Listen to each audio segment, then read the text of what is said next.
Internal research cited by the Kubernetes security leadership teams suggests about half of all cloud-native environments currently use NGINX Ingress controllers.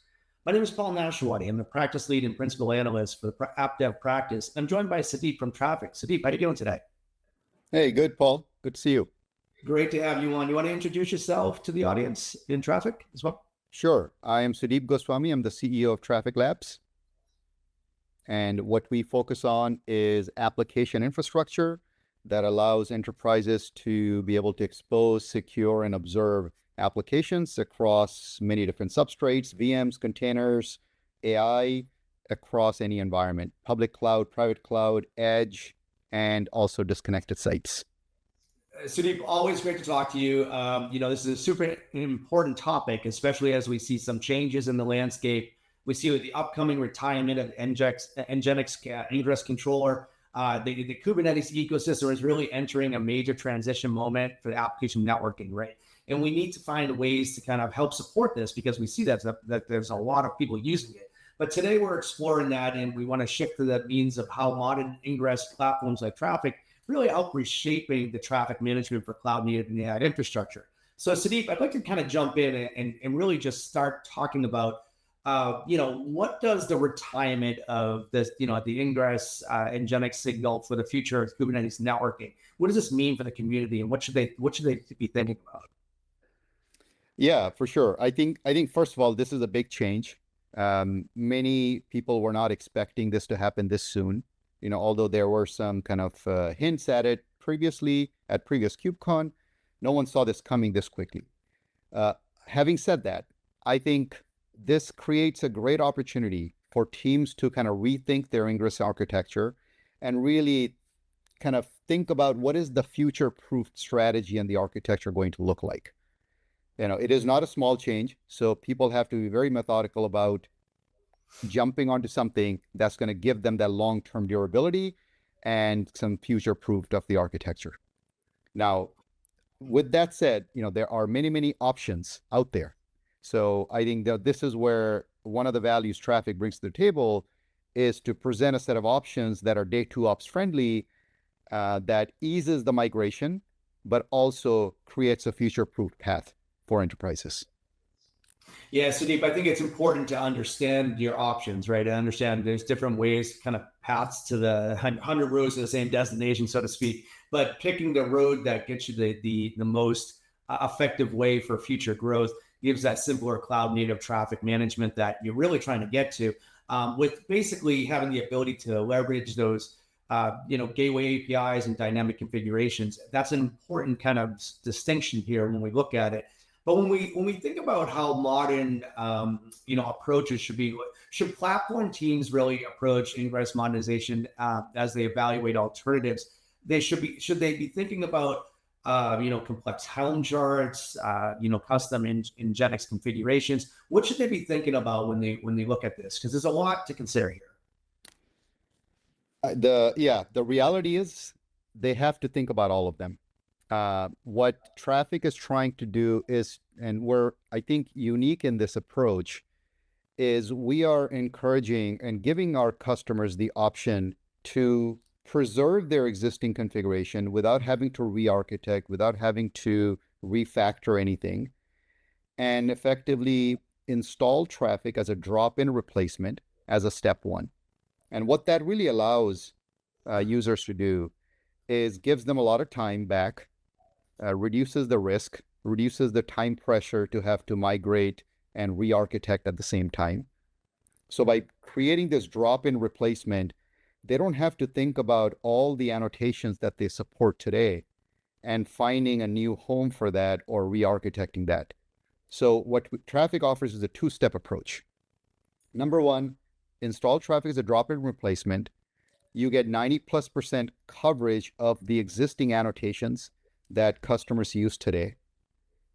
And while you're doing that, then think about what is going to be the future-proofed architecture, which is really dependent on or driven by Gateway API. So Traefik is fully compliant with Gateway API, but the reality is that Gateway API today does not provide one-for-one annotation support, moving away from Ingress NGINX. So you almost kind of need this 1-2 step approach And we're unique in the industry that we're providing that. The alternative to this is cut everything over, re-architect everything, refactor everything, and either end up on a different Ingress controller that may or may not support Gateway API. These are your two broad set of options that people have to kind of pick from. Yeah, I mean, it makes sense. I mean, they have to kind of think about it. What's the right approach for your organization? I think that there's other factors to be taken into consideration here, Sudeep, as well, right? Like this migration moment is an ideal kind of move towards a GitOps-driven networking policy approach, right? You kind of can look at it from that perspective. Also, simplifying the ingress through the CRDs, the dynamic configs, and native support for Kubernetes primitives is really another factor to consider. I think thinking about the operational overhead and performance consideration versus legacy reverse proxy models is another way to think about this. So there's a number of things to consider here. Would you agree? Because I think that if we unpack that a little bit, saying that there's kind of two approaches to go, where you refactor or not, is one approach. But I think that the devil's in the details here. I think if you look at it, sometimes refactoring makes sense, but oftentimes it doesn't, right? Yeah, we are seeing people like in two camps right now. If the existing Ingress NGINX deployment is relatively simple, not too overly complicated, yes, you can refactor and move to an alternate today. I think that's perfectly fine. What we are seeing from a lot of enterprise customers is that they have layered in Ingress NGINX annotations over time, and things have become very, very complicated. We have customers right now that have thousands of annotations right now in use. So you're talking about a pretty massive effort if you were to refactor that, in such a short amount of time. So for those customers, this is where the Traefik's approach with the day two ops friendly pathway, with a drop-in replacement really helps. But if you zoom out of this, as you said earlier, I mean, this is an opportunity for customers to really rethink their Ingress strategy. But also, I think Ingress is not the final state. Ingress is just one piece of the overall architectural block. Like if you zoom out and look at what are enterprises struggling with today and what do they have to deal with, there are almost like three arcs happening.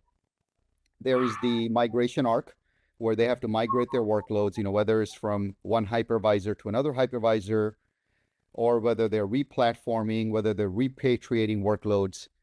And now you add in the Ingress NGINX to this mix, right? So I put all of this as the migration kind of arc. The second arc is modernization. Enterprises are still trying to figure out and how do they have this coexistence of VMs and containers stay? How do they decompose the monolith into microservices while adding new microservice application? This is what I call the modernization arc. And then the third one is the transformation arc. This is where AI is being infused and integrated into applications moving forward. So Ingress NGINX is just one piece of the overall kind of pie. It is a very important piece, but this is what we are really working with customers and encouraging them to think broadly is the move that you make with the Ingress NGINX replacement in alignment with the rest of the architecture? Because you have to not only support this migration, you also have to support the modernization and then ultimately transformation. Yeah, Sudeep, I want to double click down until you kind of hit on, because it's important that the audience understands this, because it's definitely something that's coming up across enterprises. What we're seeing is organizations are increasingly running hybrid workloads, across Kubernetes and virtual machines, right? That's something else we have to kind of take into consideration. It's not just one kind of monolithic approach, but the consistency of Ingress layers enables that shared security protocols and policies for routing and for observability. This is something that can act as a single point across heterogeneous environments. And that's an important distinction here, because I think that, when you look at kind of the TCO of these kind of approaches, if you're doing a siloed approach, that could cause a lot of complexity in your environment. And that's something I'm seeing is a big factor with a lot of organizations. So let me ask you this. I know you touched on it a little bit, but I want to ask again is, what role does unifying Ingress play across organizations in both VMs and containers? I think that's that's an important thing to kind of call out here. Yeah, I mean, we see Traefik as being able to play that role of that front door, if you will, for all of your applications, regardless of what the underlying substrate is, whether it's a VM, whether it's a container, or whether it's an AI workload.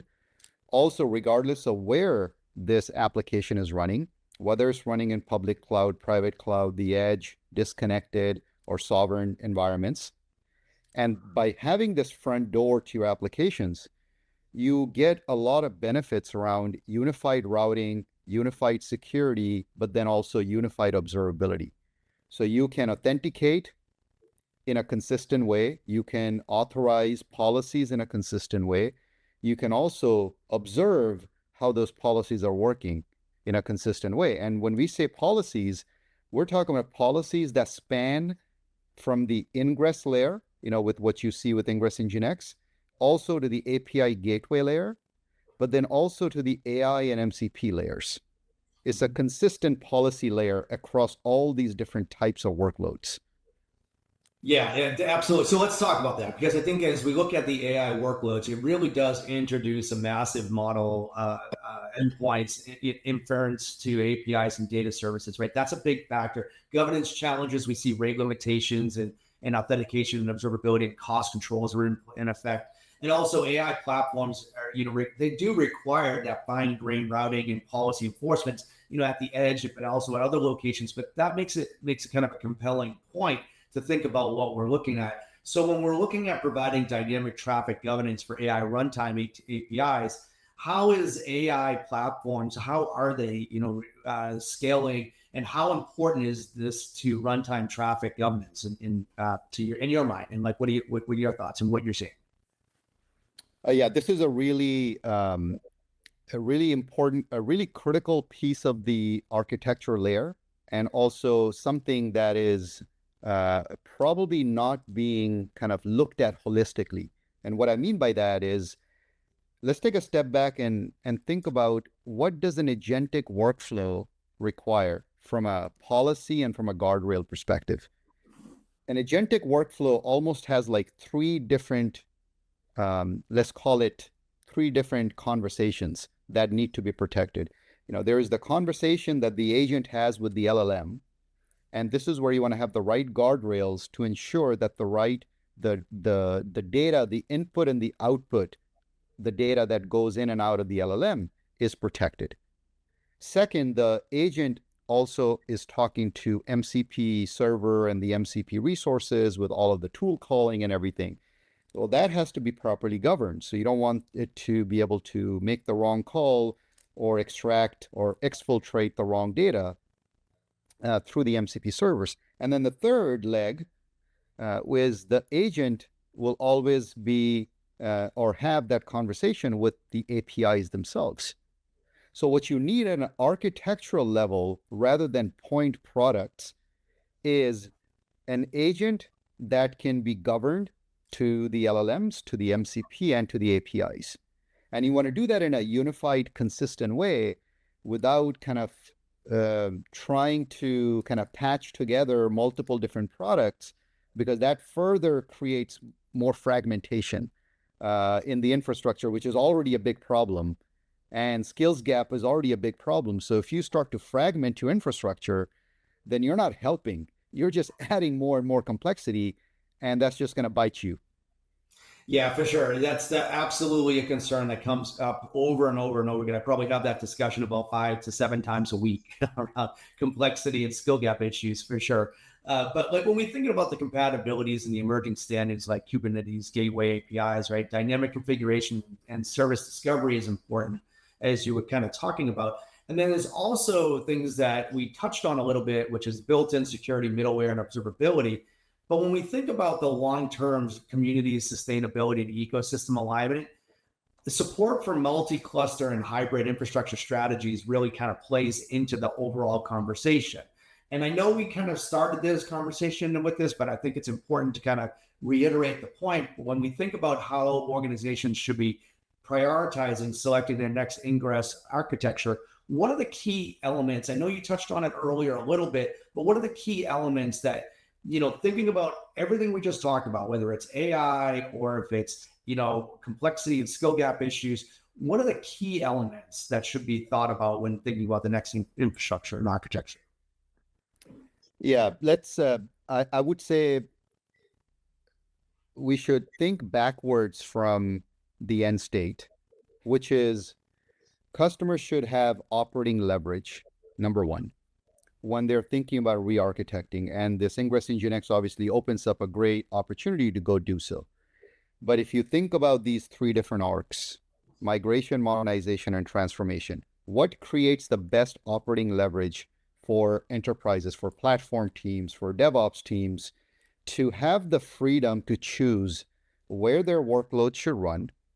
So it should be location agnostic, whether it's running in a private cloud, public cloud, edge, disconnected sites, sovereign clouds, and so forth. They should have full freedom on where it runs. They should also have full freedom on what kind of a workload is it? Is it a virtualized workload? Is it a containerized workload? Does it have AI in it? And be able to do this at scale in a heterogeneous manner where the policy, the runtime policy, follows the workload. And I think that is the super critical piece to get right at an architectural level. Because once you do that, then you're always going to have movement between these different heterogeneous environments, right? This notion of a distributed hybrid infrastructure, which means you could be running anything anywhere, but then you could have that policy layer that stays consistent and unified, that drives the unification of the policy. It drives the unification of the observability, and it actually gets teams to work together. Regardless of whether you're working on VMs, whether you're working on containers, or you have a data science team working closely with your platform team on AI. They can all speak the same language. It's the same operating model that creates a lot of synergy in an enterprise. Everyone rowing in the same direction, right? And it keeps things operationally efficient, which is really, really important, especially when we're looking at the things like complexity and skill gap issues. Sudeep, we're at the end of kind of the session here, but I think it's important to also, there's a lot for the audience to digest here, and a lot for the audience to think about. Where would you recommend the audience to go to learn more about what we're talking about here? I would, number one is if you're at KubeCon Amsterdam, come stop by our booth. We'll have live demos and we can walk you through what this looks like in action. We'll have a number of team members there. We also publish a lot of things on our website. So go to traefik.io, go to the blog page. We put a lot of information out there that helps builders and operators kind of understand the details and the functions and the features that we offer that makes it happen. And, you can always kind of fill out a form online and speak to one of our specialists. Sudeep, it's always a pleasure having you on. It's always great talking to you. I look forward to seeing you at KubeCon in Amsterdam. That's going to be a great event. Always is. Thank you for being my guest on the podcast today. And a big thank you to all of you who've tuned in. We do appreciate you being part of the AppDevANGLE community. But for now, that wraps up this episode. But we'll be back next Wednesday with another conversation diving into the tools, trends, and talent shaping the future of application development. So whether you're deploying at the edge, building with AI, or modernizing your cloud stack, we've got you covered. Be sure to follow us on social if you have any thoughts, questions, or just want to connect. Until next time, stay curious and stay building.